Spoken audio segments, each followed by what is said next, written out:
Hello students, इस video में हम होमोलोगस सीरीज इसके बारे में समझेंगे।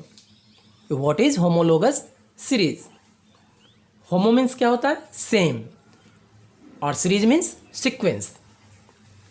तो यहाँ हमने 4 structure A B C D, यानी ए में मीथेन, बी में इथेन, सी में प्रोपेन और डी में ब्यूटेन लिया है। अब आप कंपेयर करें कि ए, पहले ए और बी में, ये मीथेन और इथेन में यहाँ पे कार्बन कितने हैं? 1, और इसमें कार्बन कितने हैं? 2। यहाँ पे हाइड्रोजन कितने हैं? 4, और यहाँ हाइड्रोजन कितने हैं? 6। तो डिफरेंस कितना का है? 1 कार्बन का डिफरेंस है और 2 हाइड्रोजन का डिफरेंस है। इसी तरह से बी और सी में जब आप जाएं तो कार्बन यहाँ पे बी में, इथेन में 2 है और प्रोपेन में 3 है, तो 1 कार्बन का डिफरेंस और 2 हाइड्रोजन का डिफरेंस है।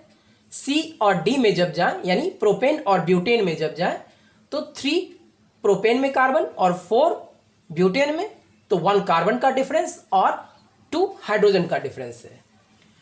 इस तरह से आप देख सकते हो कि जैसे जैसे आप एक एक कार्बन आगे बढ़ रहे हो, यानी मीथेन टू ब्यूटेन जैसे अभी हमने गया है, तो difference of CH2 same sequence, यानी ये CH2 का डिफरेंस हो रहा है।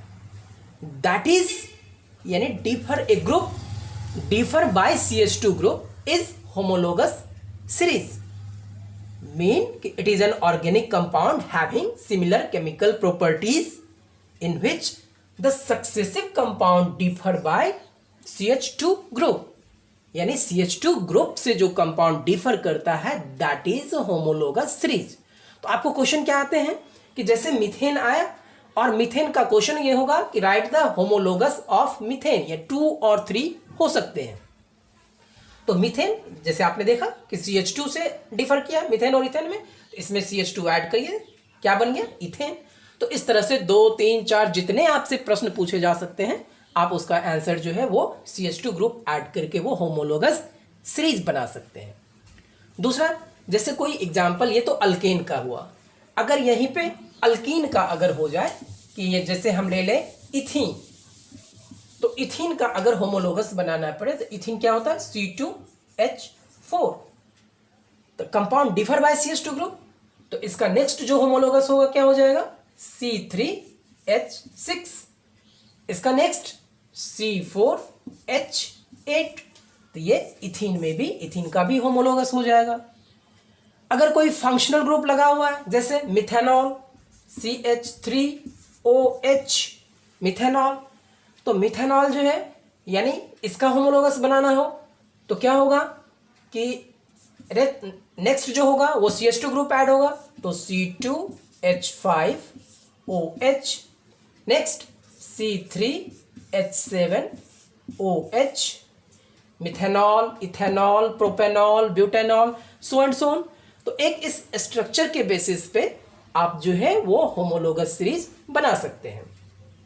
दूसरा, इसका एक और सबसे इंपॉर्टेंट प्रॉपर्टी है कि जैसा हमने यहाँ पे पहला जो मीथेन लिखा था कि जो ये CH4 है ना, इसका आप देखें कि जो मोलिकुलर मास है वो कार्बन का 12 और हाइड्रोजन का कितना है? 1 हाइड्रोजन का मोलिकुलर मास 1 होता है, तो 4 हाइड्रोजन है, तो टोटल मोलिकुलर मास 12 + 4, यानी कितना हो गया? 16। और नेक्स्ट जो हमारा प्रोपेन था, सॉरी इथेन, CHH, इथेन का, तो यहाँ पे 2 कार्बन है, तो 1 कार्बन का 12, तो 2 कार्बन का 24 प्लस हाइड्रोजन कितने? 6, यानी 30। तो अब आप देखें कि डिफरेंस कितना है? 16 और 30 में जो डिफरेंस है वो 14 का डिफरेंस है। 14 जो U, मॉलिक्यूलर मास को हम U में मेंशन करते हैं, तो 14 U का डिफरेंस है। और जो हमें डिफरेंस बाय जो ग्रुप हम बनाते हैं, जो होमोलोगस बनाते हैं, डिफर बाय CH2 ग्रुप, तो इसका मोलिकुलर मास कितना हो गया? कार्बन का 12 और हाइड्रोजन का 2, यानी 14। यानी on the basis of molecular mass आप ये भी देख सकते हो कि जो सक्सेसिव स्ट्रक्चर्स होंगे, तो 14U या AMU को ही U कहते हैं, का डिफरेंस होगा, मोलिकुलर मास का डिफरेंस होगा एक स्ट्रक्चर से दूसरे स्ट्रक्चर में, that is in successive structure. यहां एक प्रोपेन भी लिखा हुआ था, यानी CH इसका जब आप मॉलिक्यूलर मास देखते हैं तो कार्बन जो है 3 कार्बन है तो 36, और हाइड्रोजन कितने हैं 3, 3 6 और 2 8 प्लस 8 यानी ये 44। अब इसमें और इसमें आप डिफरेंस देख रहे हैं, इसका मॉलिक्यूलर मास 30 और इसका मॉलिक्यूलर मास 44, तो difference of molecular mass is 14, यानी इथेन और प्रोपेन में मॉलिक्यूलर मास का डिफरेंस जो हो गया वो भी 14U हो गया, 14 है। तो इस तरह से ये होमोलोगस सीरीज है जिसमें आप समझ सकते हैं कि a compound differ by CH2 group या difference in the molecular mass in any two adjacent homologous is 14U। और नेक्स्ट इसका ये प्रॉपर्टी भी हो गया, कैरेक्टरिस्टिक्स भी हो गया इसका जो फिजिकल एंड केमिकल प्रॉपर्टीज जो होगा सीरीज का, that all the compounds of homologous series shows similar chemical properties. तो इस तरह से चाहे वो अल्केन का हो या अल्कीन का हो या अल्काइन का हो, किसी का भी आप जो है या कोई भी फंक्शनल ग्रुप क्यों नहीं लगा हुआ हो, आप होमोलोगस सीरीज जो है उसका लिख सकते हैं और एक क्वेश्चन आप आसानी से बना सकते हैं।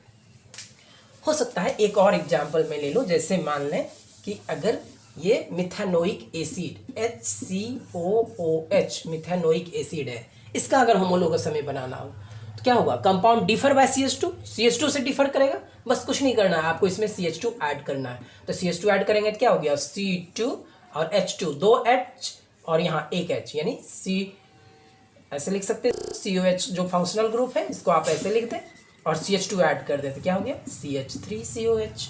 नेक्स्ट जो हो जाएगा वो C2H5COH। तो देखिए सब में डिफरेंस क्या है, CH2 का डिफरेंस है, यहाँ भी क्या है CH2 का डिफरेंस है। तो इस तरह से कोई भी फंक्शनल ग्रुप है तो आप आसानी से होमोलोगस सीरीज लिख सकते हैं। Thank you.